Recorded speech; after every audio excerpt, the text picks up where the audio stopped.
Hey, what's up, all my people in YouTube world and all you guys out there, you lovely people? How are you doing? We are now in November. Today is actually November 1st of 2021.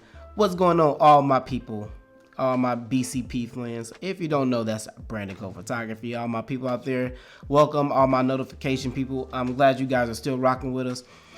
We are shooting. We are having an amazing time, but also like I told you before, I'm going to definitely start doing some of these PSAs, public service announcements, and coming on YouTube and talking to you guys because I absolutely love it. So today, I have my phone here and I got a message from a photographer on Instagram, and this photographer's identity, of course, will be not shared, but he hit me up with a very disturbing message, and I wanted to actually read it to you guys because it kind of hit me somewhere, and I wanted to share with you just in case some of you guys were out there, following the same path, and I wanted to make sure you guys understood things from my point of view and from a professional photographer standpoint of view before, you go down the wrong path and you mess up somebody's day. All right, so here is the message. Hey, at Brandon Cole Photography, you are my most favorite photographer. I'm struggling lately as I effed up someone's wedding on 9/11. Wait a minute.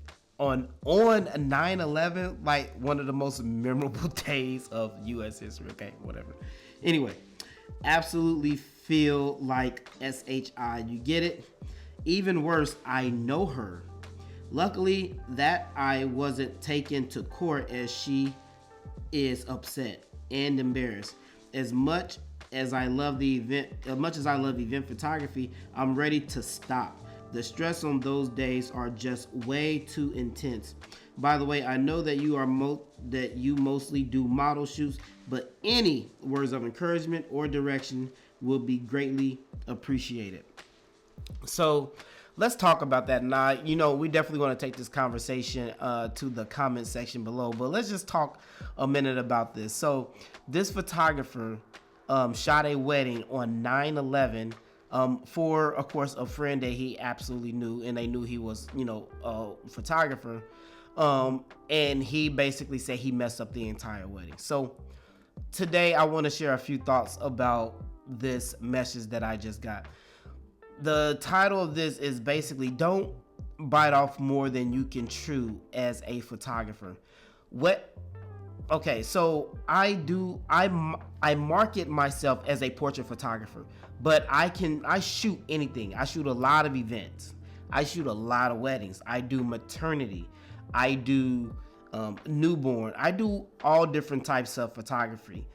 Sometimes you might see me post some maternity shoots. Sometimes you might see me post actually some wedding shots, but I shoot anything. Now, that's not a skill that I learned overnight. It takes time to develop the stability and the poise in order to shoot these different type of things. So with this message, let me tell you something. We have to slow down and quit seeing dollar signs as photographers. Stop trying to bite off more than you can chew. Wedding photography is a beast, okay? Just because you can shoot one model or two doesn't mean that you can shoot a wedding. It is completely different. It is a completely different type of beast, okay? On a wedding day, there's a lot of running around. There is a lot of just making sure you're capturing the right moments. And you got to know your equipment. You have to take what is given to you on a lot of days. And if you don't know your equipment like the back of your hand, if you don't know what you're supposed to be doing, if you can't adjust on a fly, I'm talking about in seconds. If you can't adjust to the lighting, if you can't capture faces and capture images on the fly, you should not try to do wedding photography. It is hectic and you will miss the shot. A lot of amazing, important shots that are important to the bride and the groom if you don't know what you're doing. A lot of those things, whether you shoot wide open or whether you stop down, whether you using LED, whether you're using flash, there's a lot of things that go into wedding photography. It is a lot. It's not like a controlled environment when you are doing portraiture. Wedding photography is a completely uncontrolled environment because you are not in control. You don't have control on a wedding day. You have to get what you are given. You now sometimes when the bride and groom and the wedding party and everybody comes out, you have them for a certain amount of time, and you're trying to control the scene, you're trying to control the scenario, but sometimes it's hot, it's rainy, you're fighting against the outside or inside, and you're fighting against people's attitudes and babies and everybody, in a hostile environment. Everybody's hot, been standing, and you got to get the shot. It is a beast. So we have to stop seeing dollar signs on everything. Just because you got a camera and just because you have an expensive camera and a few lenses doesn't mean that you're a wedding photographer or a portrait photographer or something like that. It takes time. It takes a lot of effort. It takes investing into the gear, and it also takes investing into your craft. You have to understand your craft as a photographer. You have to understand that craft as a wedding photographer in order to get those wedding shots. Wedding photography and portrait photography is two totally different things. So when you raise your hand like, yeah, I got you, I'm a photographer, I can shoot, but then you get there, you don't have the right gear, you don't have the right equipment, you don't know your equipment like the back of your hand.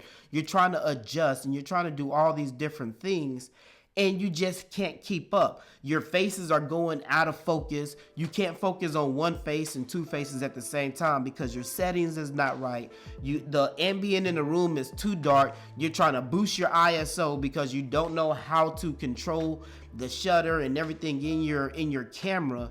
There's a lot of things going on. You're getting a lot of grain in your image, and there's so many things because you did not take the time to invest in yourself. You didn't take the time to invest in your craft. You don't have the right equipment, and there's a lot of different things. So my word to all of my photographers out there who basically is looking possibly to get into wedding photography or anything else, just photography period.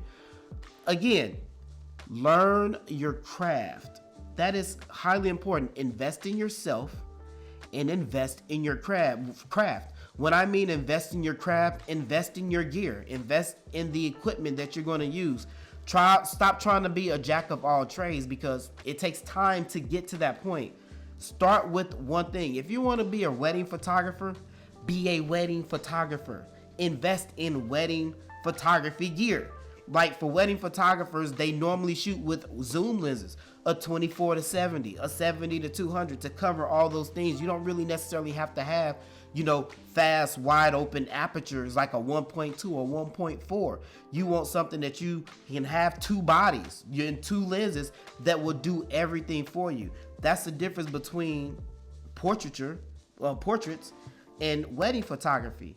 You need really, really fast lighting. LED lighting does wonders at a wedding because you don't have to worry about flash. But when you do get that, the bride by themselves and groom by themselves, and you have time, you could throw on a 200, in some, in a Gary Fong sphere, or you don't have to take a lot of soft boxes. You can use you can shoot bare bow.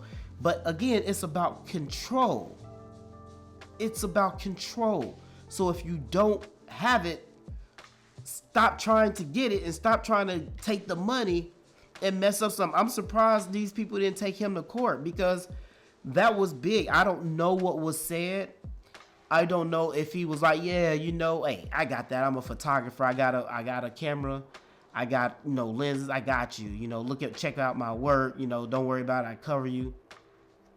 I don't know what was said. The only thing that I do know is that on 9/11, this young lady's wedding was destroyed by a photographer who claimed to be a wedding photographer, who claimed to be able to shoot events, who claim or projected themselves as knowing what they were doing. And it's sad. Like that day cannot be redone. That is one day, and that's why a lot of couples take time to talk to photographers, on that special day, because you just can't get that day back. So again, if you're a photographer out there, invest in yourself. When I mean invest in yourself, I'm talking about take the time to learn photography, to learn the basics. Invest in yourself. Knowledge, earn that knowledge, find that knowledge, reach out, do everything you can do to make yourself knowledgeable about your craft and what you want to do. And then invest in your craft, invest in the right gear that you need.